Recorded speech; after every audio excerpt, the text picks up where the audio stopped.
श्री ब्रह्मचैतन्य गोंदवलेकर महाराजांच्या कथा भाग 17। श्री महाराजांची शिकवण।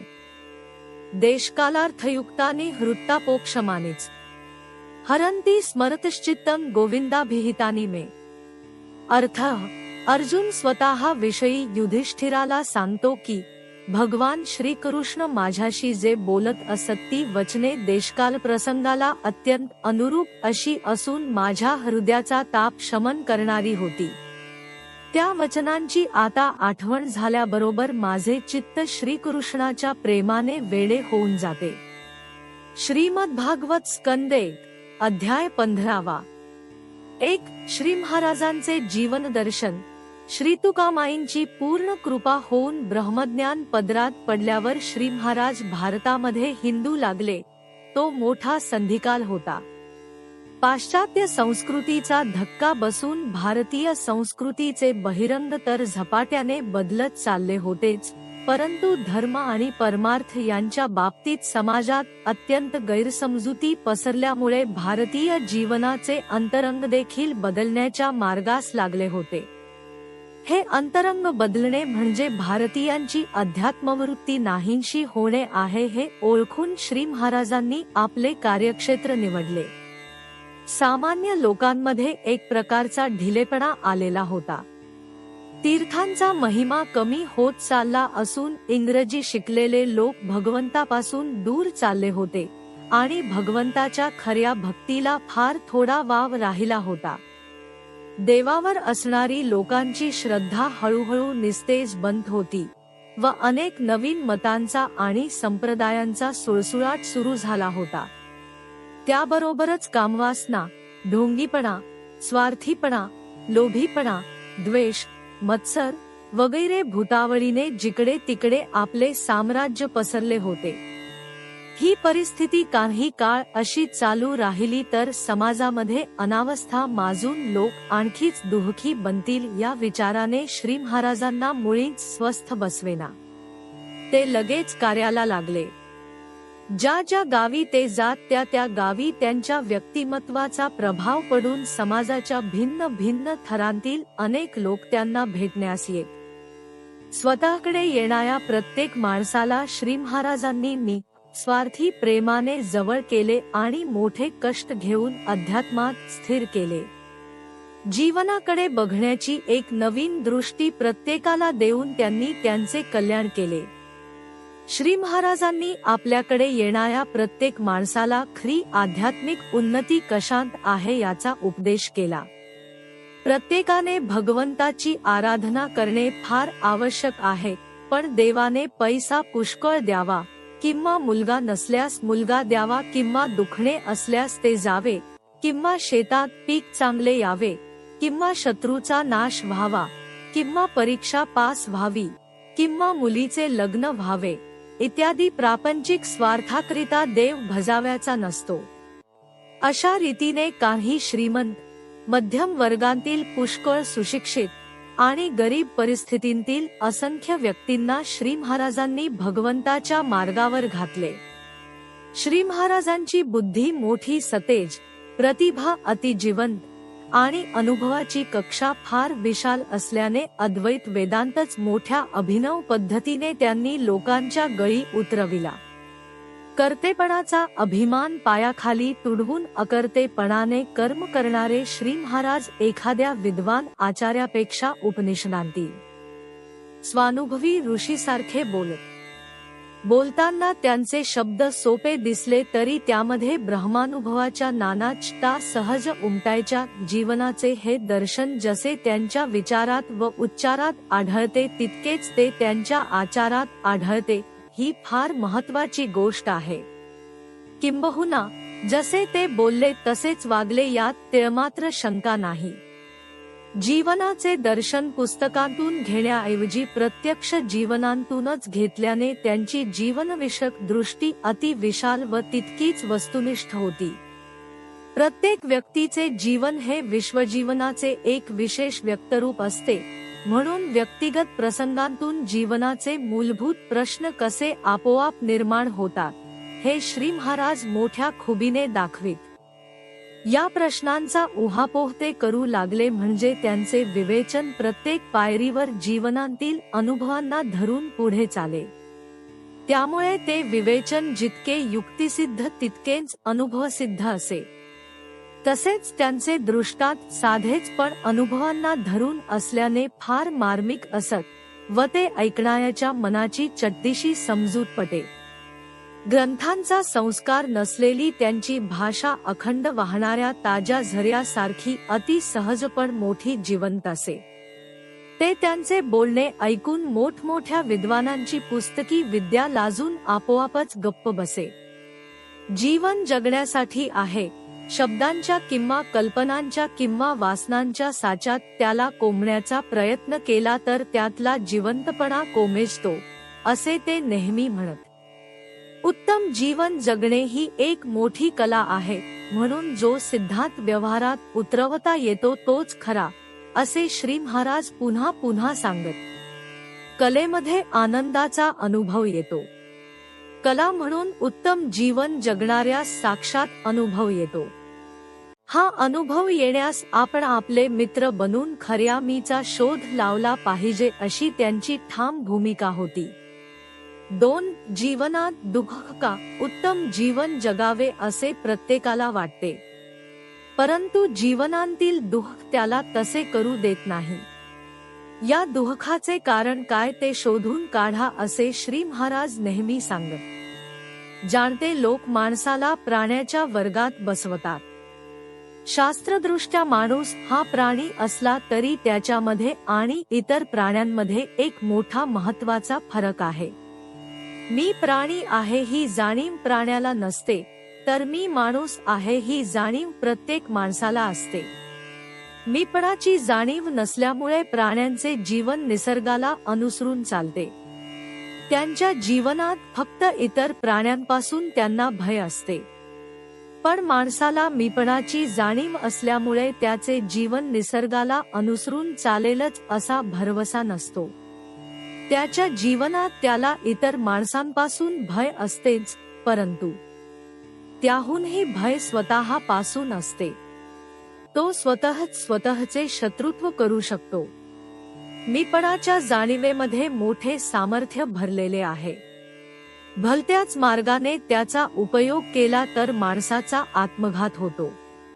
आत्मघाती माणसाचा मीपणा विकृत झाल्यामुळे त्याच्या माणुसकीला कीड लागते. किडलेल्या मानवी जीवनात नाना प्रकारच्या भीती, काळजा, दुष्ट प्रवृत्ती आणि दुःखे थैमान घालतात. अर्थात अनेक भयांनी आणि दुष्ट प्रवृत्तींनी भरलेले जीवन कोणालाही चैन पडू देत नाही. 3. खरा मी कोण?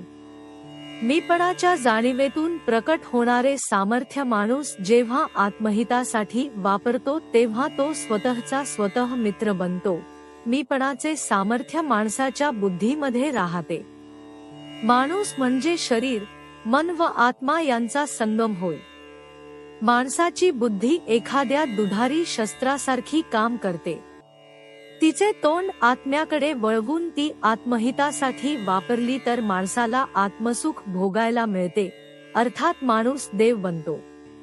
उलट तिचे तोंड देहाकडे वळवून ती देहितासाठी वापरली तर माणसाला देहसुख भोगायला मिळते, पण त्यामुळे माणूस वृत्तीने दैत्य बनतो. आत्म्याला मी समजून चालणारी ती आत्मबुद्धी, तर देहाला मी समजून चालणारी ती देहबुद्धी होय. मानवी जीवनात जे जे पवित्र, मंगल, दिव्य, सुंदर, निःस्वार्थी, शाश्वत आणि ज्ञानमय आहे ते सगळे आत्मबुद्धींतून प्रकट होते. याच्या उलट मानवी जीवनात जे जे अपवित्र, अमंगल, क्षुद्र, तुच्छ, कुरूप, स्वार्थी, तात्पुरते आणि अज्ञानमय आहे ते सगळे देहबुद्धींतून जन्म पावते. देहबुद्धीतून आत्मबुद्धीकडे जाण्याच्या मार्गाला परमार्थ म्हणतात.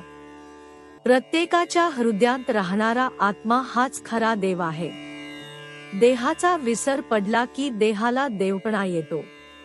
देहाला देवपणाचा विसर पडला की आनंद अंतर्धान पावतो आणि जीवनातील समतोलपणा भंगल्याने दुःखाचे साम्राज्य सुरू होते. 4. असमाधानाचे मूळ. माणसाचे जीवन स्वस्थ व सुखी होण्यास त्याचा आत्मा, त्याचे मन व त्याचे शरीर ही तिन्ही तृप्त असावी लागतात. माणसाच्या जीवनात शरीर सुखाला महत्त्व आहे यात शंका नाही, पण त्यापेक्षा स्वस्थ, शांत व समाधानी मनाला अधिक महत्त्व आहे. माणसाची सुधारणा म्हणजे त्याच्या अंतरंगाची सुधारणा होय. अंतरंगाची सुधारणा करण्यास नुसत्या बुद्धीची वाढ करून भागत नाही. त्यासाठी त्याची वासना सुधारून त्याची मनोवृत्ती निर्मळ व्हावी लागते. जेथे वासना प्रबळ तेथे स्वार्थ बळावतो व जेथे स्वार्थ जोरावतो तेथे स्वतःच्या सुखापलीकडे काही दिसत नाही. अत्यंत स्वार्थीपणा सर्व असमाधानाचे मूळ आहे. अंतःकरणाच्या स्वस्थतेला समाधान म्हणतात. वास्तविक प्रत्येक माणूस यांना त्या मार्गाने समाधानच शोधित असतो, पण ईश्वरावाचून अन्य ठिकाणी ते मिळत नाही हे त्याच्या लक्षात येत नाही. अडाणी माणसाचे जाऊ द्या, पण चांगल्या विद्वान लोकांच्या देखील लक्षात ही गोष्ट येत नाही. हे विलक्षण आहे. प्रपंच कोणाला सुटत नाही व तो सोडण्याचा आग्रह फायद्याचा ठरत नाही. सुखदुःखाचे हेलकावे देणे हा प्रपंचाचा मूळ स्वभाव असल्याने त्याच्या आहारी जाणाऱ्या माणसाला प्रापंचिक यश मिळून सुद्धा जीवनाच्या अखेरपर्यंत समाधान मिळत नाही. आपल्या खऱ्या स्वरूपाचा विसर पडणे म्हणजेच भगवंताचा विसर पडणे हे सर्व असमाधानाचे मूळ आहे, असे श्री महाराजांचे अनुभवाने सिद्ध झालेले स्पष्ट मत आहे. 5. समाधानाची साधना. समाधान पदरात पडून अंतःकरण शांत होण्यास जीवनात ईश्वराच्या श्रद्धेची, त्याच्या अस्तित्वाच्या जाणीवेची, त्याच्या पाठिंब्याची फार गरज असते. सामान्य माणसाच्या मनात बहुधा ईश्वराविषयी श्रद्धा असतेच, परंतु तो स्वार्थमय असल्याने त्याला वासना तृप्त करण्यासाठी ईश्वर हवा असतो. वासना शुद्ध होऊन समाधान रूपाने फलप्रद होण्यास कोणालाही सहज झेपेल असा मार्ग हवा. ईश्वर अदृश्य व अतींद्रिय असल्याने त्याची श्रद्धा पण तशीच अदृश्य व सूक्ष्म असते. सूक्ष्म श्रद्धेच्या सहाय्याने संबंध जोडण्यास अनुसंधान हा एकच सर्वमान्य मार्ग आहे. अनुसंधान ही परमार्थशास्त्रांतील कला होय.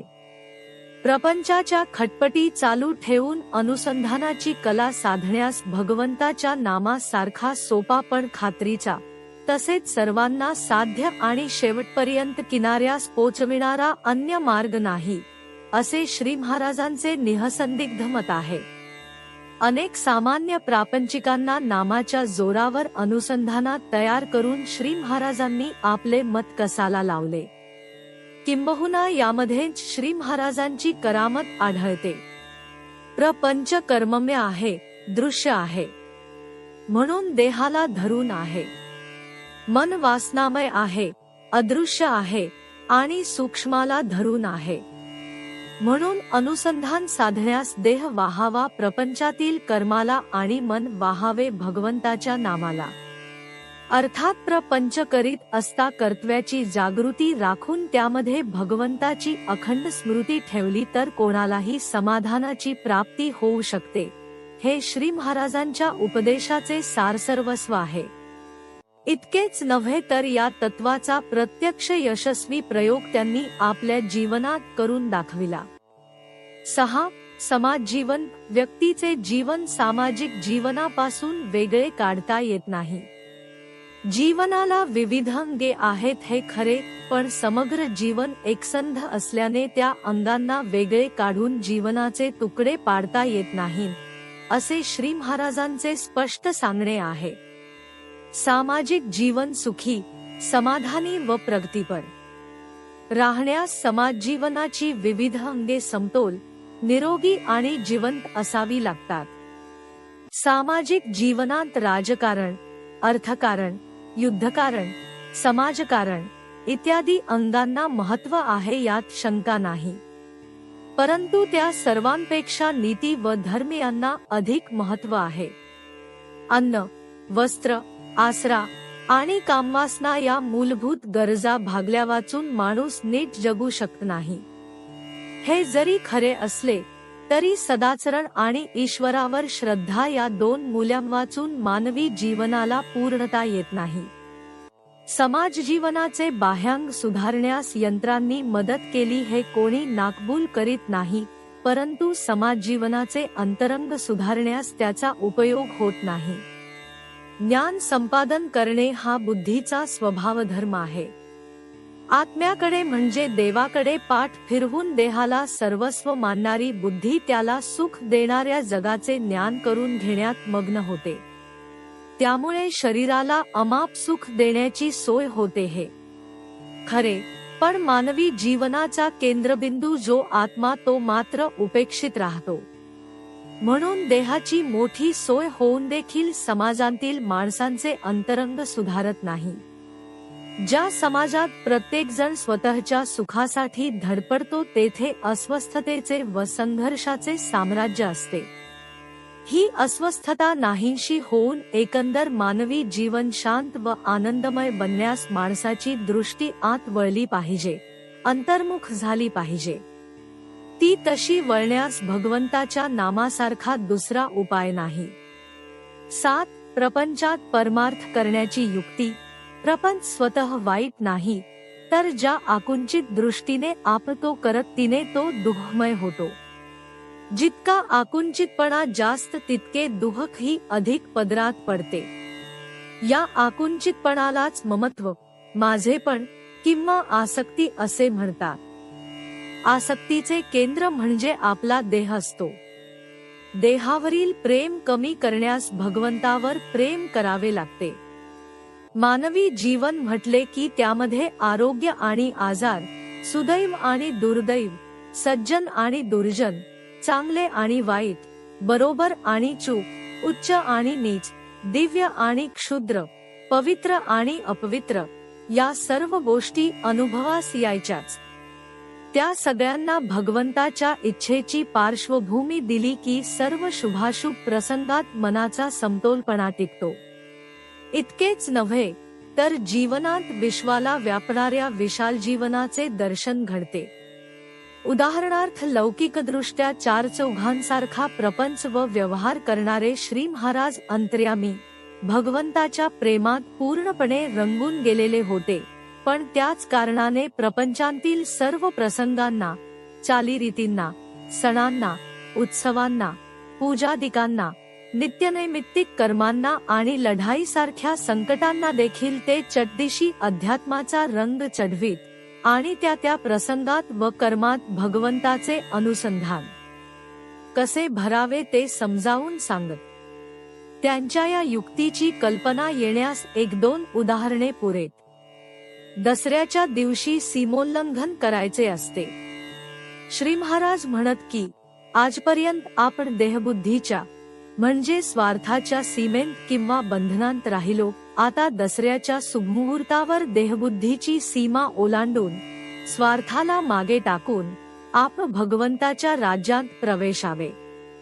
देहबुद्धीची सीमा ओलांडणे म्हणजेच दिग्विजय करणे होय. जगातील राष्ट्रांमध्ये तेढ उत्पन्न होऊन लढाईचा संभव आहे असे कोणी बोलले तर श्री महाराज हसून म्हणत की आपले जीवन एक लढाईच आहे. ते एक लहानसे कुरुक्षेत्रच आहे. आपला अहंकार भगवंताचे दर्शन होण्याच्या आड येतो. त्याला मारून टाकण्यास मोठी लढाई करावी लागते. प्रत्यक्ष रणांगणावरील लढाई जिंकणे त्या मानाने सोपे आहे, परंतु विकारांचा नायनाट करून अहंकाराच्या मुसक्या बांधणे आणि शेवटी भगवंताच्या चरणी त्याला बळी देणे हे काही तितके सोपे नाही. मोठ्या शूराचे ते काम आहे. सांगण्याचा मुद्दा इतकाच की भगवंताच्या कृपेला पात्र होऊन उत्तम आनंदमय जीवन कसे जगावे याचा मार्ग श्री महाराजांनी दाखविला. त्यांची जीवनविषयक कल्पना मोठी विशाल असल्यामुळे जीवनाची कोणतीही बाजू त्यांना त्याज्य नव्हती. स्थैर्य व बदल, सुरक्षितपणा व साहस, परंपरा व नाविन्य, बंधन व स्वातंत्र्य आणि संघर्ष व शांतता यांचा समतोलपणा राखून जगण्यात माणसाच्या जीवनाला मोठे मनोहर स्वरूप येते. शरीराचे सर्व अवयव प्रमाणात वाढणे हे जसे निरोगीपणाचे लक्षण, तसे सर्व प्रकारच्या अनुभवातून समतोल व्यक्तित्व विकास पावणे हे परमार्थाचे मूळ आहे. सामान्य मनुष्य बहिर्मुख असल्यामुळे केवळ देहाची सोय पाहतो. पण देहाची सगळी सोय झाली तरी त्याला समाधान लाभत नाही. समाधानाचे स्थान अंतर्यामी आहे. ते मिळण्यास तिकडे लक्ष वळायला हवे. बाहेरील अस्वस्थता ही अंतःकरणातील अस्वस्थतेचे प्रतिबिंब आहे. अंतःकरणात स्वस्थता बांधली की बाहेरील अस्वस्थता आपोआप कमी होते आणि जी काही शिल्लक उरते ती तापदायक होत नाही. संतांच्या जीवनात समाधान काठोकाठ भरून वाहिलेले दिसते. भगवंताला अनन्यतेने चिकटल्यामुळे हा अनुभव त्यांना येतो. म्हणून कर्तव्याची जागृती, त्यात भगवंताची स्मृती हे तत्व रोजच्या व्यवहारात आणण्याचा प्रयत्न करून मनुष्य प्रपंचांत राहिला तर त्याला समाधानाची प्राप्ती खात्रीने होते. शिवाय ज्याला ते मिळते त्याचा प्रपंच तर सुखमय बनतोच, पण असा समाधानी माणूस स्वतः जो आनंद भोगतो तो भोगण्याची पात्रता संगतीस राहिलेल्या माणसांना देखील तो देतो, असा स्वतःचा साक्षात अनुभव श्री महाराज अगदी उघडपणे सांगत. 8. श्री महाराजांचे तत्वज्ञान. साक्षात्कारी जीवनाच्या विविध अंगांचे विवेचन करताना श्री महाराज आपली तात्विक भूमिका कधीही विसरत नसत. तात्विकदृष्ट्या त्यांचा अनुभव असा होता की शुद्ध परमात्मवस्तू सगुण व निर्गुण दोन्हीच्या पलीकडे आहे. सगुणाला उपाधीची मर्यादा असते तर निर्गुणाला ती नसते. मर्यादा व अमर्यादा या दोन्हीचा लोप होऊन जे उरते ते शुद्ध ब्रह्म होय. ते अनिर्वचनीय म्हणजे सर्व मानवी कल्पनांच्या पलीकडे आहे. शब्दांनी सांगायचेच म्हटले तर ते सर्वव्यापी, पूर्ण जिवंत आणि सूक्ष्मापेक्षा सूक्ष्म असून फक्त ते आहे इतकेच त्याच्याबद्दल बोलता येते. ईश्वर किंवा भगवंत हा सगुणांचा राजा असून स्वानंद हा त्याचा प्रधान गुण आहे. आनंद सुद्धा उपाधीच असल्याने तो जिरून केवळ समाधान उरते ते पूर्ण स्वरूप होय. आनंदातून सर्व विश्व आपोआप बाहेर येते, अनंत रूपांनी नटते व पुन्हा आनंदांत जिरते. ईश्वर एकटा खरा करता, कारण तो चिन्मय आहे, जाणीवरूप आहे. तरी तो करता असून अकर्ता राहतो. आपण निर्माण केलेल्या सृष्टीत ईश्वर अंतर्यामी रूपाने भरून वावरतो, सर्व घटना घडवून आणतो, तरी पण त्याची अलिप्तता मलिन होत नाही. आनंदाने भरलेला ईश्वर माया नावाच्या विलक्षण शक्तीने विश्वाचा व्यवहार करतो. त्याला विसरले की माया छळू लागते, पण स्मरले की तीच भक्तीला मदत करते. भगवंता वांचून सर्व काही ते मायेचे क्षेत्र होय. दृश्य वस्तू, कर्तेपण, आसक्ती व विकार ही तिची दृश्य फले आहे. जीव खरा ईश्वर स्वरूप, पण ईश्वराला विसरला की तो मायेने झपाटून दीन बनतो. अर्थात भगवंताच्या भक्तीने त्याची कृपा होऊन तो मायेतून सुटतो. दृश्य सृष्टी त्रिगुणात्मक आहे, पंचभूतांची बनलेली आहे. ओंकारातून म्हणजे नादब्रह्मातून तिची उत्पत्ती झाली. ओंकार म्हणजेच नाम होय. नाम सगुण व निर्गुणाच्या संधीवर वास करते. नाम हे सामान्य, सूक्ष्म रूपाने अदृश्य तर रूप हे विशेष व दृश्य रूपाने स्थूल आहे. अनेक रूपांना एकच नाम व्यापून असते. तसे ही सर्व दृश्य सृष्टी एका महासामान्यात वास करते, संत त्यालाच नाम म्हणतात. भगवंताचे निरनिराळे अवतार नामाचेच प्रकट रूप होय. ज्यावेळी जेवढी शक्ती व जसे रूप अवश्य असते तेवढे घेऊन नाम अवतरते व नियोजित कार्य करून पुन्हा मुळात लीन पावते. प्रपंच अगदी खोटा नाही, पण अगदी खरा देखील नाही. तो मूळ स्वरूपाची सावली आहे. वासनेमुळे त्याला खतपाणी मिळते. नामाच्या योगाने वासनेत गुरफटलेला जीव बाजूला सरतो. नामस्मरण म्हणजे मी भगवंताचा आहे ही अखंड जाणीव. ही मनात ठेवायची असते. आपल्या मनात प्रचंड शक्ती भरलेली आहे, ती वाया घालवू नये. भीती, काळजी, द्वेष व मत्सर यांनी ती वाया जाते. नामस्मरणाने ती सांचते. सद्गुरूच्या शब्दांवर विश्वास ठेवून श्रद्धेने व प्रेमाने नाम घ्यावे, त्यातून भगवंताला शरण जाण्याची बुद्धी आपोआप निर्माण होते. परमार्थात आपोआप वाढ होते. कोणाचेही मन ना दुखवता जो सर्वांशी प्रेमाने वागतो आणि त्यात नामाचे अनुसंधान सांभाळतो, त्याचे अंतःकरण लवकर शुद्ध होऊन त्याला आनंदाचा साक्षात्कार होतो. 9. कूप संहार. माणुसकीचा विकास होऊन याच देहात देवत्व पावण्यासाठी भगवंताची भक्ती करायची असते. ती साधण्यास संताची संगत आणि भगवंताचे नाम हे दोनच उपाय प्रापंचिकांच्या पचनी पडतात. त्यात देखील संताची संगत मिळणे व टिकणे फार कठीण असते. हे ध्यानात धरून श्री महाराजांना नामस्मरणाचा एवढा मनापासून प्रसार केला. तोंडाने बोलू लागल्यापासून तो मृत्यूने त्यांचे तोंड बंद होईपर्यंत ते भगवंताच्या नामाचे महत्त्व गात राहिले.